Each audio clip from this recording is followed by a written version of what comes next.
iligtas mo ang sarili. Ang bawat tibok puso kay sarap damhin, tulad ng himig ng pag-ibig natin.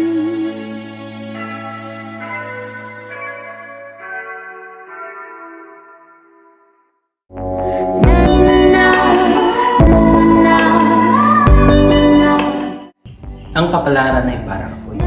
Minsan, kailangan mo lang ng isang munting sindi. Sa pagsapit ng dilim,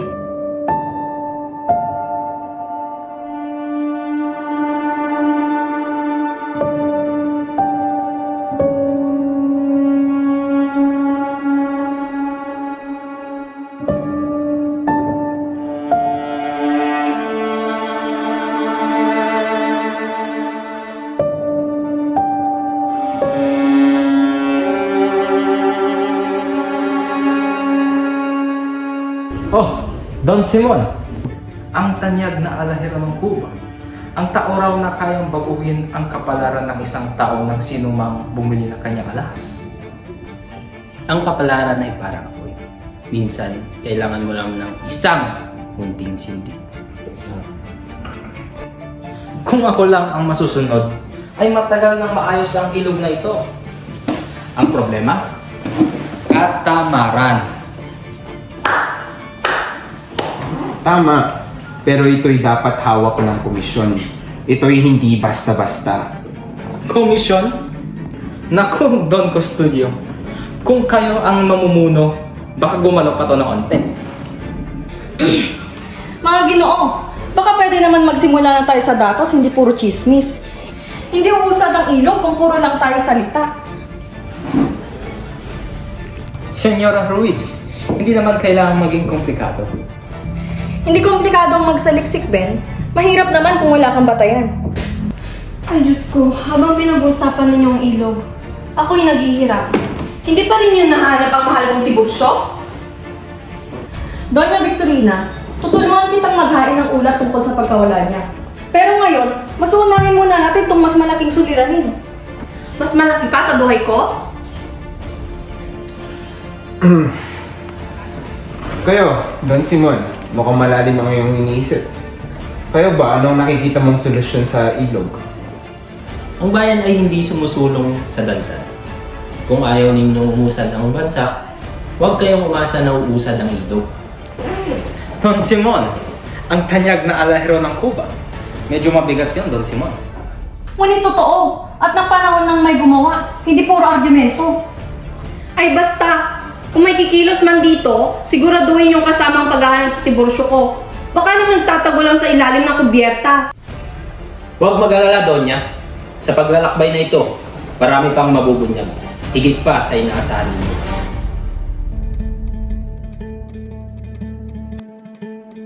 Nais lang naman nating matuto. Mahirap bang magtayo ng akademya para sa wikang Espanyol? Sa tingin nila Isagani, Indio pa rin tayo kahit anong husay ay kulang.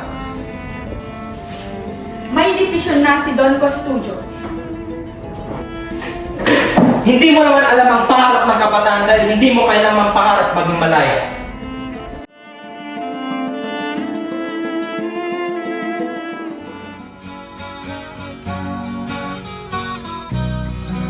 Ibuun ko nga irugi, di pa nagbiag ni nakakaasi.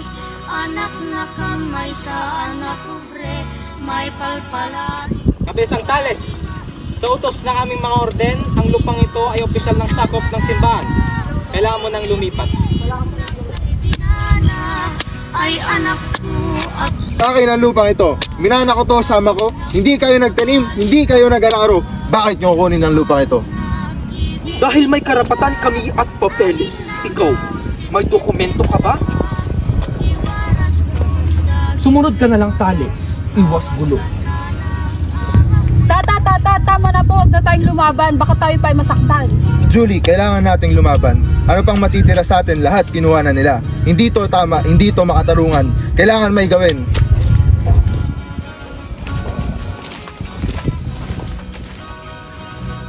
Tales, narinig namin ang nangyari. Hindi na to bago. Lahat tayo ninanakawan nila. Kung sasama ka, may laban. Ang isang tao, kapag kinuha mo lahat, ang natitira ay galit. Sasama ako.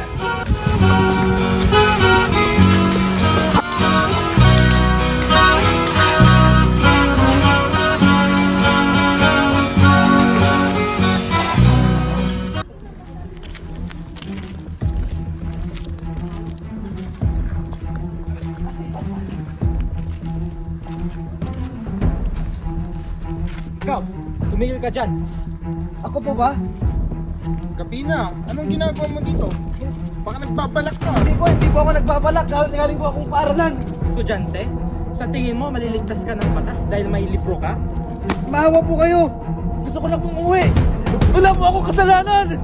Maawa po kayo. Dapat nakanig ka na lang sa amin. Mama ka na sa bisita. Ah!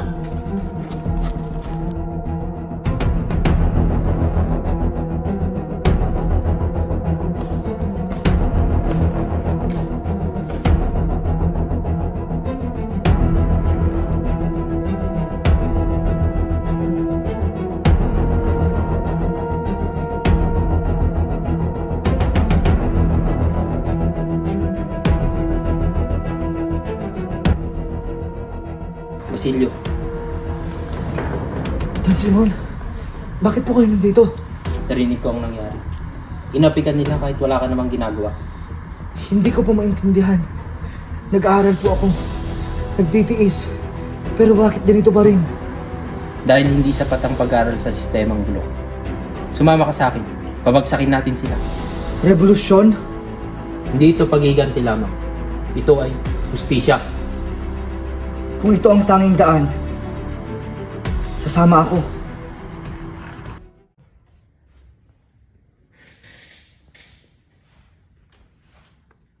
Paulita, suot mo nga ito. Hindi ka dapat magbukang dukha.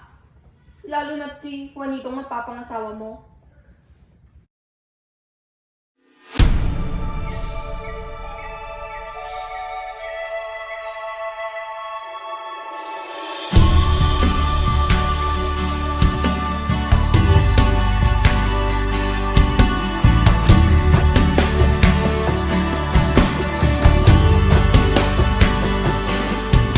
Sa pagsapit ng dilim.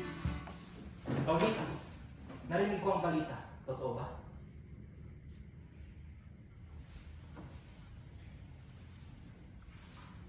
Paulita, totoo ba? Isagani, hindi sapat ang pagmamahal para sa mundo. May pamilya din akong dapat ding isipin.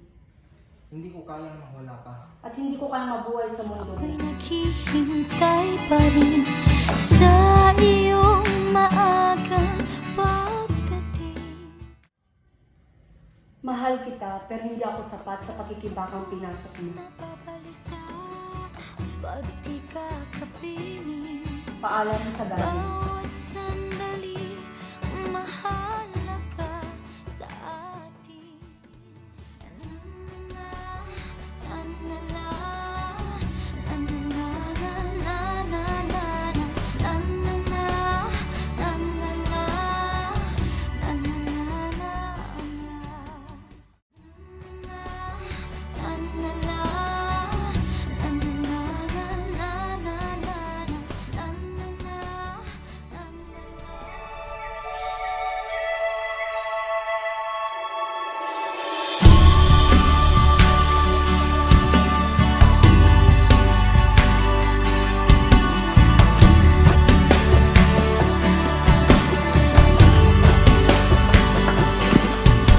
Sa pagsapit ng dilim, ako'y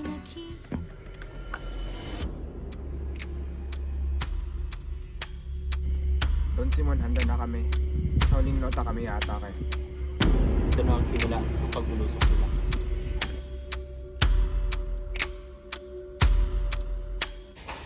Don Simon! May bantay, may bantay! Hindi na ligtas, hindi na matutuloy! Isang maliit na hakbang, may susunod pa. Dinalok ni Simon na pasabugin ang lamparang puno ng nitrogliserina sa kasal nila Paulita Gomez at Juanito Pelaez upang patayin ang mga opisyal at praile. Ngunit nalaman ito ni Basilio at itinapon ang lampara sa ilog kaya nabigo ang plano. Tumakas si Simon at nagtago sa bahay ni Padre Clementino. Doon, nalasong siya at inamin na siya si Crisostomo Ibarra. Nagsisi siya sa paggamit ng lahas. Itinapon ni Padre Florentino ang kayamanan ni Simon sa dagat. Sinabing ang tunay na kalayaan ay makakamit lamang kung karapat-dapat ang bayan.